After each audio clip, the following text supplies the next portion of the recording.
ನಮಸ್ಕಾರ. ಈ ಟಿ ವಿಯ ವೀಕ್ಷಕರಿಗೆ ಯೋಗ ಕ್ಷೇಮ ಕಾರ್ಯಕ್ರಮಕ್ಕೆ ಆತ್ಮೀಯ ಸ್ವಾಗತ. 588ನೇ ತರಗತಿಯಲ್ಲಿದ್ದೀವಿ. ಈ ಒಂದು ಇಟ್ಟಿಗೆ ವುಡನ್ ಬ್ರೇಕ್ ಇದನ್ನು ಬಳಸಿ ನಾವು ಕೆಲವು ಹಿಂಬಾಗುವಿಕೆಯ ಚಲನೆಯನ್ನು ಮಾಡಲಿಕ್ಕೆ ಸಾಧ್ಯ. ಅದರಲ್ಲಿ ಒಂದು ಬಹಳ ಸುಲಭವಾಗಿ ಮಾಡಬಹುದಾದಂಥ ಒಂದು ಹಿಂಬಾಗುವಿಕೆ, mild backward bend, specially to the thoracic region. ಈ ಬೆನ್ನುಗಂಬದ ಮೇಲ್ಭಾಗ ಇಲ್ಲಿಗೆ ಒಂದು ಹಿಂಬಾಗುವಿಕೆಯನ್ನು ಕೊಡ್ಬೋದು. ಅದರಲ್ಲೂ ವಿಶೇಷವಾಗಿ it helps to stretch the thoracic spine. ಈಗ ನಿಧಾನವಾಗಿ ಸ್ವಸ್ತಿಕಾಸನದಿಂದ ಹಿಂದಕ್ಕೆ ಮಲಗಿ, you have to position the brick properly.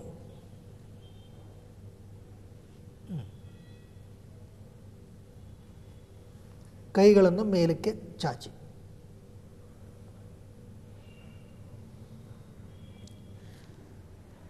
ಇಷ್ಟೇ.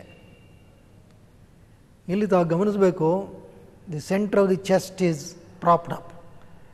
ಎದೆಯ ಮಧ್ಯಭಾಗ ಮೇಲಕ್ಕೆ ತಳ್ಳಲ್ಪಟ್ಟಿರುತ್ತೆ. ಹಾಗಾಗಿ the complete cardiac muscles, lungs, they all get a good stretch. ಮತ್ತು ಕೈಯನ್ನು ಮೇಲಕ್ಕೆ ಚಾಚಿರೋದ್ರಿಂದ ಇಡೀ ಈ ಎದೆಯ ಗೂಡು ಈ ಉದ್ದನೆಯ ದಿಕ್ಕಿನಲ್ಲಿ ಸಹ ಚಾಚಲ್ಪಡುತ್ತೆ. It gets a good longitudinal stretch, a mild backward bend. ಇಲ್ಲಿ ನಿಧಾನವಾಗಿ ಉಸಿರು ತಗೊಳ್ಳಿ, ನಿಧಾನವಾಗಿ ಉಸಿರು ಬಿಡಿ. ಇದು ವಿಶೇಷವಾಗಿ ಇಟ್ಕೆಯನ್ನು ನಾವು ಸೊಂಟಕ್ಕೂ ಇಟ್ಕೋಬಾರ್ದು, ಹಾಗೆ ಮತ್ತು ಕತ್ತಿನ ಭಾಗಕ್ಕೂ ಇಟ್ಕೋಬಾರ್ದು. It has to be kept to the thoracic spine. ಅದು ಈ ಎದೆಯ ಗೂಡಿನ ಮಧ್ಯಭಾಗದ ಹಿಂಬದಿ ಅಲ್ಲಿ ಇಟ್ಕೋಬೇಕು ಬ್ರಿಕ್. ಯಾರಿಗೆ ಹೀಗೂ ಇಟ್ಕೊಳಕ್ಕಾಗಲ್ಲ ಅಂತ ಅವ್ರು ಚಪ್ಪಟೆಯಾಗಿ ಇಟ್ಕೊಂಡು ಸುಮ್ಮನೆ ಮಲ್ಕೋಬೋದು. ಇದು ಒಂದು it gives A mild stretch for the region of the chest. ನಿಧಾನವಾಗಿ ಉಸಿರು ತಗೊಳ್ಳಿ, ನಿಧಾನವಾಗಿ ಉಸಿರು ಬಿಡಿ. ಈ ಒಂದು ಸ್ಥಿತಿಯಲ್ಲಿ ಸುಮಾರು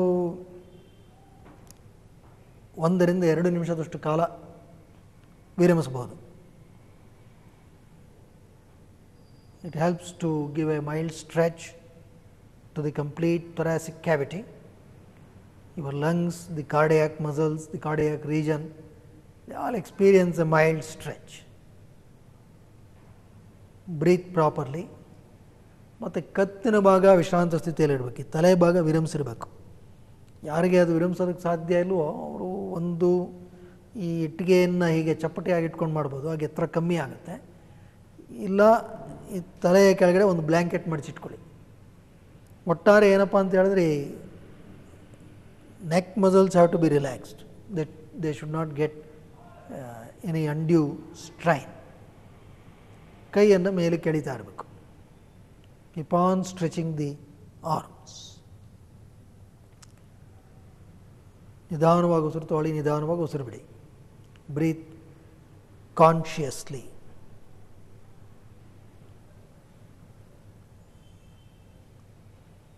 ಮತ್ತು ಇಲ್ಲಿ ಈ ಥರ ಮಾಡಬೇಕಾದ್ರೆ ಆ ಇಟ್ಟಿಗೆಗೆ ಶಾರ್ಪ್ ಎಡ್ಜಸ್ ಇರಬಾರ್ದು. ಸ್ವಲ್ಪ they are rounded, so that you don't get any sort of a pinching or cutting sharp edge effect.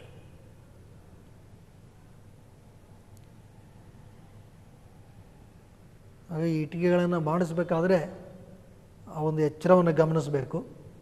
ಅದು ತುಂಬ ಶಾರ್ಪ್ ಎಡ್ಜಸ್ ಇರಬಾರ್ದು, ಎಲ್ಲೂ ಸ್ವಲ್ಪ rounded, so that it will not cause any sort of impingement on the surface of the skin. ಮತ್ತು ಇಲ್ಲಿ ಕಾಲು ಈ ಥರ ಸ್ವಸ್ತಿಕಾಸನ ಥರ ಮಡಚಿರ್ಬೋದು, ಅಥವಾ ನೀಳವಾಗಿ ಮುಂದಕ್ಕೆ ಚಾಚಿರ್ಬೋದು. 2 ಕಾಲು ಮುಂದಕ್ಕೆ ಚಾಚಿ, you can keep both legs stretched, but ensure that you don't tilt the brake. ಕಾಲು ಕೈ ಎರಡೂ ನೇರ.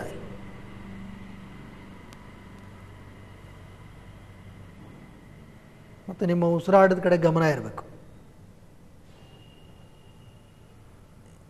ಅಲ್ಲಿ ಯೋಗಶಾಸ್ತ್ರದ ಪ್ರಕಾರ ಈ ಎದೆಗೂಡಿನ ಮಧ್ಯಭಾಗ ಅದು ಒಂದು ಪ್ರಮುಖ ಚಕ್ರದ ಸ್ಥಾನ, ಅನಾಹತ ಚಕ್ರದ ಸ್ಥಾನ. ವಿಶೇಷವಾಗಿ ಈ ಥರದ ಆಸನಗಳು ಆ ಒಂದು ಅನಾಹತ ಚಕ್ರದ ಸ್ಥಾನವನ್ನು ಚೈತನ್ಯಮಯವಾಗಿ ಇಡೋದರಲ್ಲೂ ಸಹಕಾರಿಯಾಗಿರುತ್ತೆ. ಯೋಗಶಾಸ್ತ್ರದಲ್ಲಿ ವಿಶೇಷವಾಗಿ ಯಾರು ಒಂದು ರೀತಿಯಾಗಿ ಖಿನ್ನತೆ ಬಳಲ್ತಾ ಇರ್ತಾರೋ, ಡಿಪ್ರೆಷನ್ ಅಂಥವ್ರಿಗೆ ಈ ಥರದ ಕೆಲವು ಆಸನಗಳನ್ನು ಸೂಚಿಸ್ತಾರೆ. ಈಗ ನಿಧಾನವಾಗಿ ಕಾಲುಗಳನ್ನು ಮಡಚಿ ಕೈಗಳನ್ನು ಮೇಲಕ್ಕೆ ತೆಗೆದುಕೊಳ್ಳಿ, ಮೊಣಕೈಯನ್ನು ಒತ್ತಿ ನಿಧಾನವಾಗಿ ಮೇಲಕ್ಕೆ ಏಳಿ. ಸ್ವಸ್ತಿಕಾಸನದಲ್ಲಿ ನೇರವಾಗಿ ಕುಳಿತುಕೊಳ್ಳಿ.